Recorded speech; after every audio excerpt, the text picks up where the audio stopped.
shooting tomorrow, they say, at about 4 p.m. But I'm not going to shoot into the sun because it's so bright. But just to give you a feeling of the daylight at 10 o'clock tonight. See that red light came on? Gotcha. What did you say about my coming to visit you on the motorcycle? Okay. My name is Bill Lee, and I live in Turtletown, Tennessee. Been there about Come on in here. Come in, 45 years. Got a wife named Hattie Lorraine. And I got a big house and plenty of room, and I'm inviting this guy right here and any of his compadres to come and spend the night with us. Oh, that's super. All righty. Now, tell me a little bit about this Siberia trip you're going to make in February. Okay. In February, we're going with the Franklin Graham Medical Evangelistic Group to a town called Providenia, which is in Siberia. We'll be doing medical work, and don't know exactly what's going to happen after that. But anyway, we're looking forward to it. That's super, Bill. And when do you come back from the February trip? How long are you there for? We'll be there 1 month. So you're back in March, middle of March or so? Yeah. So you have a wonderful trip, and I'll probably see you when you're back in March. All righty. Take care. Next door, because Scott Base is pretty much next door. As a courtesy, they also help out our staff as a courtesy for being able to be based there. Does that sound pretty much correct to you? It's totally integrated. You could have a New Zealand pilot, and they're just contributing. Yeah, the whole 9 yards. Pickup site, so we'll come back to this where our pickup site is. Otherwise, this thing's really heavy, and that's an awful lot to carry around. Penguins don't get to it. I'm sorry? The penguins don't get to it. Actually, out there's not that many penguins where we were, but 6 degrees latitude. Where were you when you I got was, pictures? the picture is taken, On plane? no, I'm just standing on the ground there, I think, or it could have been from, we were absolutely amazed when they selected this site. We advised against it because we knew there are a lot of crevasses out there. It turns out the runway is surrounded by crevasses on all sides, but the runway itself is okay. It turned out to be an excellent spot. So they'll never listen to us now. Here's the Jamesway huts. These were built for the Korean War, so they have screens in them. We really don't need the screens. And they're dark, which is kind of nice because the sun itself heats them up. They really need very little heat inside. We do have oil stoves. When it's cloudy out, it can get cold.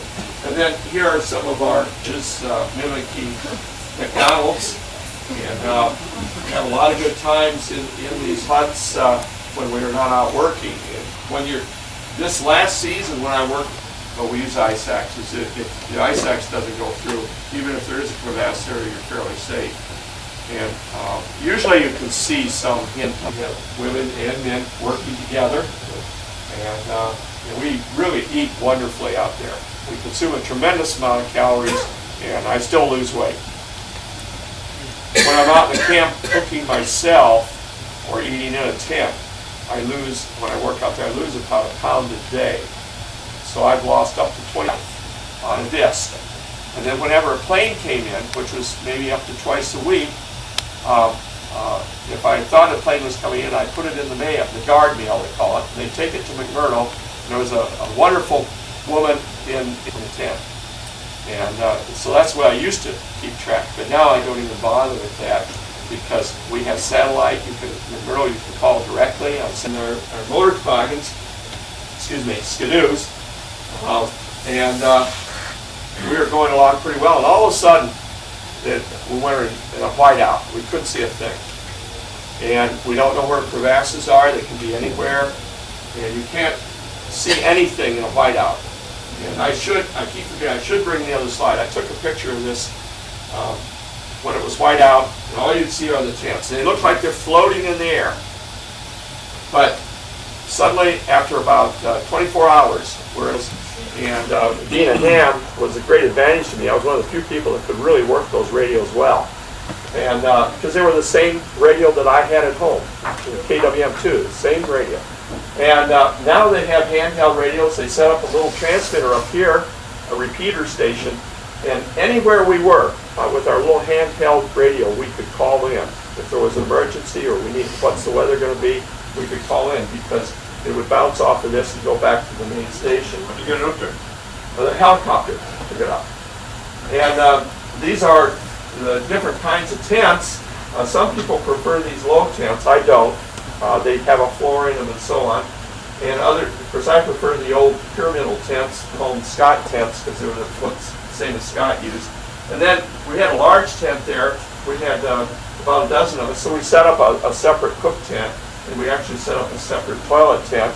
And what we do for the toilet, we took some oil or gasoline and poured it into the ground, lit it, and then a fire went and just went down to a very deep hole.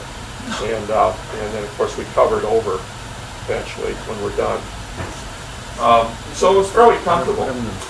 But the problem with this place was there was a big cliff behind us. It was 2,000 feet high, and the sun would go behind the cliff between 5:30 and 11. Yes, What are the tents made of? canvas. Just plain canvas? Yeah, but when the sun's on, it's very warm inside. If you cook in it with a stove, like we use a Coleman stove, it's nice and warm. And the dark tents, they use lantern tip, but we don't use the dark tents much anymore. So between 5 and 11, what did you do? Have a Coleman Froze, stove and listen to everyone? my radio, listen to the news and so on. And You just didn't all sit get there. together and I watch wasn't the- freezing, I was just cold. Sleep with orange juice cans and things like that. They're okay till you turn over on them. But I always put a warm, we melt snow for water, it's a lot of work. And I put a warm bottle, an Elgin bottle, at the bottom of my sleeping bag. That keeps my feet warm. If you put snow in your mouth. From outsides, and they have these inside insulated liners, and they plug into this. And they're not as warm as the other boots, but you need them for when you're in a climbing situation, which we are most of the time as geologists. And crampons can buckle on these very quickly and just step into them. And I learned early in my career, never leave your ice axe somewhere and never leave your crampons. Always have them. I'm always having to tell my people that work with me, you've got to have your crampons. You never know when you're going to need to walk across some ice. And of course, the ice axe, it's your life. These are the mucklucks. They're big canvas boots. And they have these liners inside. These are made in Japan. Most of the standard issue are now blue, but I still have the orange ones. And these are very warm. They have iron soles, but they have no ankle support. So they're good for when you're on the boat, on the skidoos, and around camp. And I suppose you use mucklucks on the ice. Maybe not. Yeah. The other ones are the bunny boots, which are good for everything except they sweat a lot. There's air chambers in there. When you fly, you're supposed to undo the little tire-like knobs in there to let the air go in and out. But they are very warm, but your feet sweat. And by the evening, you feel like you're sloshing around. Your socks are just soaked, but your feet will never freeze in these things as long as you've got enough to eat. So these are the old standby, and they're reasonably good for climbing, but you can't, putting crampons on them is in our case. And very good pilots. They've had thousands of hours in mountain situations in New Zealand. And then this is the newest edition, the Twin Otter, and this has really greatly expanded our ability to go places.